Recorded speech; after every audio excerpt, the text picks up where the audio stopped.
નમસ્કાર મિત્રો, સ્વાગત છે તમારું જાગૃત નાગરિક ચેનલ પર. ગોપાલ ઇટાલિયાએ જણાવ્યું ભાવનગરના લઠ્ઠાકાંડની સંપૂર્ણ હકીકત. આ હકીકતમાં ઘણી બધી પોલ પણ ખોલી છે. શું છે સમગ્ર ઘટના? ચાલો જાણીએ ગોપાલ ઇટાલિયાના આ નિવેદન ઉપરથી. લઠ્ઠાકાંડ થયો એ દુઃખની બાબત છે, પણ એના કરતાંય વધુ દુઃખ એ વાતનું છે કે આજથી 3 વર્ષ પહેલા આ જ જગ્યાએ, અહીંયા જ્યાં બેઠો છું એ જ જગ્યાએ બેસીને બોટાદ બરવાળાના લઠ્ઠાકાંડ બાબતે અમે ગળું ફાડી ફાડીને બોલ્યા હતા કે આ સરકાર આપણા નિર્દોષ યુવાનોનો ભોગ લે છે. આજે 3 વર્ષ પછી ફરીથી આ જ જગ્યા, આ જ સરકારી ભાવનગરની હોસ્પિટલ, એનું આ જ બિલ્ડિંગ ને એ જ 3જા માળે, એ જ વોર્ડના એ જ ખાટલા પર લઠ્ઠાકાંડના દર્દીઓ સૂતા છે. આજથી 3 વર્ષ પહેલા પણ એ જ બિલ્ડિંગ, એ જ 3જા માળના એ જ વોર્ડના એ જ ખાટલા પર લઠ્ઠાકાંડના દર્દીઓ હતા, પણ એ બોટાદના હતા. દર વર્ષે અલગ અલગ જિલ્લામાં લઠ્ઠાકાંડ થાય છે. હજારો બહેનો નાની ઉંમરે વિધવા બને છે. આ ભાજપની સરકાર હિન્દુઓના નામે મત માગે છે. મારે ગુજરાત સરકારના રોયલ સ્ટેગ મંત્રીને પૂછવું છે કે આ રક્ષાબંધન આવે છે, જે બહેનોના ભાઈ આ રોયલ સ્ટેગ પીવાથી છીનવાઈ ગયા, એનો ભાઈ આ ગુજરાત સરકારના રીલ બનાવતા રોયલ સ્ટેગ મંત્રી પાછો અપાઈ શકશે? હિન્દુ મુસલમાન, હિન્દુ મુસલમાન, હિન્દુ મુસલમાન, આ હિન્દુઓના દીકરાઓને રોયલ સ્ટેગ પીવડાવીને મારી નાખ્યા. ગાંધીનગરમાં બેઠેલા ગૃહ વિભાગના રોયલ સ્ટેગ મંત્રીને પૂછવું છે કે આ રક્ષાબંધન આવે છે, બેન ક્યાં રાખડી બાંધવા જશે? કયા ઘરે જવાનું? કયા હાથે રાખડી બાંધવાની? ઈ બેનની પીડા, ઈ માની પીડા, ઈ ભાણીની પીડા ગાંધીનગર સુધી પહોંચવાની છે ખરી? અને પીડા ગાંધીનગર પહોંચતી હોત તો બરવાળા બોટાદના લઠ્ઠાકાંડ પછી આ બીજો લઠ્ઠાકાંડ ન બન્યો હોત.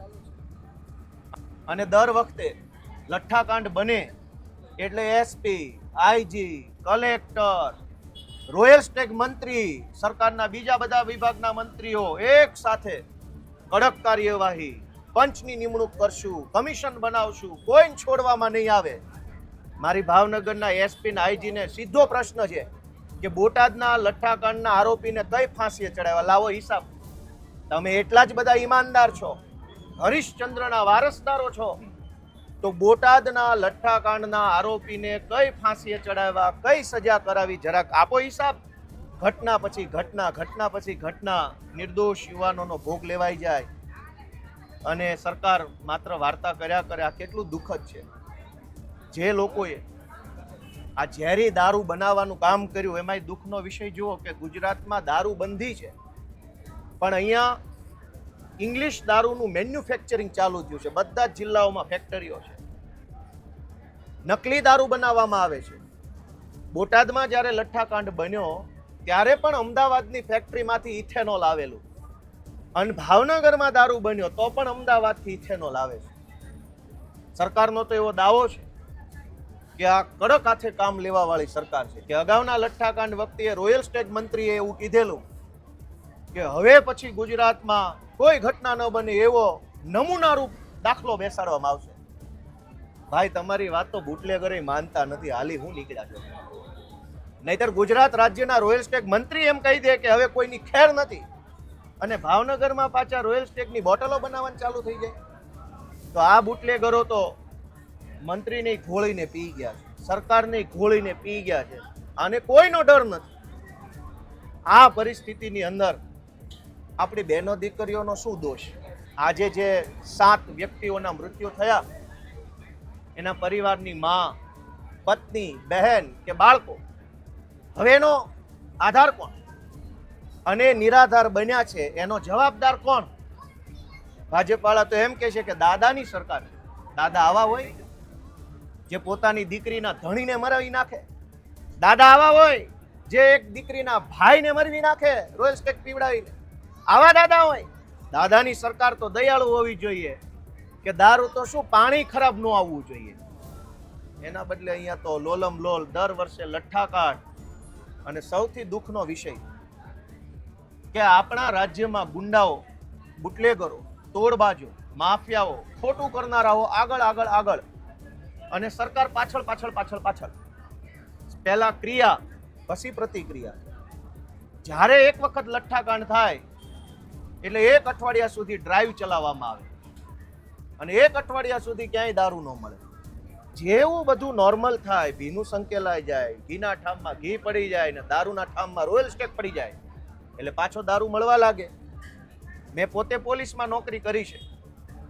ગુજરાતના રોયલ સ્ટેક મંત્રીને એટલી કહેવાનું છે કે તમે ઈમાનદારીથી પગલાં લેવા માંગતા હોય તો 100 વહીવટદારોનું લિસ્ટ ગોપાલ ઇટાલી આપશે. કરો તપાસી, વહીવટદારો ક્યાંથી પૈસા કમાય મને ખબર છે. તમે કયો એ જિલ્લાના એલસીબીના, એસઓજીના, આરઆર સેલના, ક્રાઇમ બ્રાન્ચના કયા વહીવટદારની કઈ ડિટેલ જોઈએ મારી પાસે.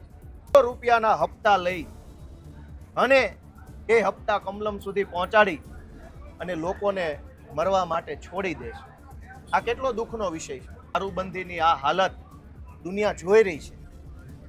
અને છેલ્લી વાત કે સરકારમાં હું એમ નહીં કહું કે રાજીનામું આપી દે, કેમ કે આ એટલા જેનામાં 1% માનવતા હોત એના રાજમાં એકની એક ઘટના 2 વાર બનવી ના જોઈએ. એટલે આનામાં માનવતા નથી. અને જેનામાં માનવતા ન હોય એની પાસે કઈ માંગણી ન હોય. માંગણી તો જેનામાં માણસ હોય, જેના હૃદય રામ હોય, જેનો આત્મા જાગતો હોય એની પાસે માંગણી હોય. મારી માંગણી ગુજરાતની જનતા પાસે છે કે એ લોકો રાજીનામું નહીં આપે. તમે આને ભગાડવા માંગો છો કે કેમ? દર વખતે 10, 20, 30, 40 વ્યક્તિઓના મૃત્યુ થાય અને આપણે રાજીનામા માંગતા રહીએ અને રાજીનામું આપે નહીં પણ નવા મૃત્યુ થઈ જાય, વળી નવા મૃત્યુ. આ વખતે હું ગુજરાતની જનતાને વિનંતી કરું છું કે એ લોકો તો નિંભર છે, એ લોકો બિન સંવેદનશીલ છે, એ લોકોનો આત્મા મરી ગયો છે ગાંધીનગરમાં બેઠેલા સરકારના માણસોનો.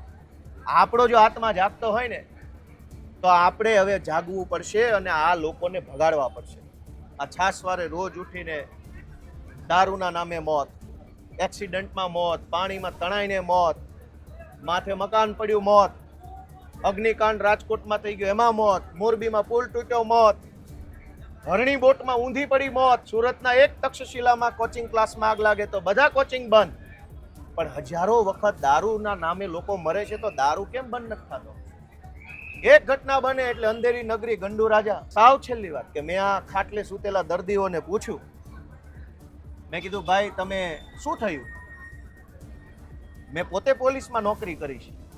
કેવા આરોપી કે ફરિયાદી સાક્ષી કેમ જૂઠું બોલે, શું કરે, મને બધી ખબર પડે. હું વકીલ છું. મેં કોર્ટમાંય લોકોને સોગંદ ઉપર ખોટું સાચું બોલતા જોયા છે.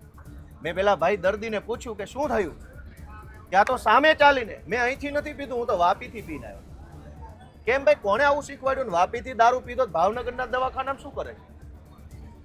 પોલીસે એને શીખવાડીને બેસાડ્યો કે ઓલો ગોપાલ ઇટાલી આવે તો આવું આવું કહી દેજે, અહીંને નથી પીતો, હું તો ત્યાંથી પીને આવ્યો ને તબિયત સારી છે. વાહ ભાઈ વાહ. એ ભલા માણસ પોલીસ વાળાઓ, એ ભાજપના રોયલ સ્ટેટ મંત્રી, જરાક ભગવાનથી ડરો, અમારાથી તો ના ડરો. અમારા મોઢે આરોપીઓ જુઠ્ઠું બોલે કે અહીંથી નહીં વાપીથી દારૂ પીને આવ્યો. બીજા ભાઈને પૂછું તમે, તો કે મને તો કઈ તબિયત સારી જ છે, ખાલી મને અંદરથી એવું લાગ્યું કે કંઈક ઉલટી થાય છે, બાકી મને કઈ છે નહીં. ઓહો, આવું તો પઢાવીને બેસાડ્યા છે. પઢો રે પોપટ રાજા રામના, રાજા રામના નહીં બુટલેગરના.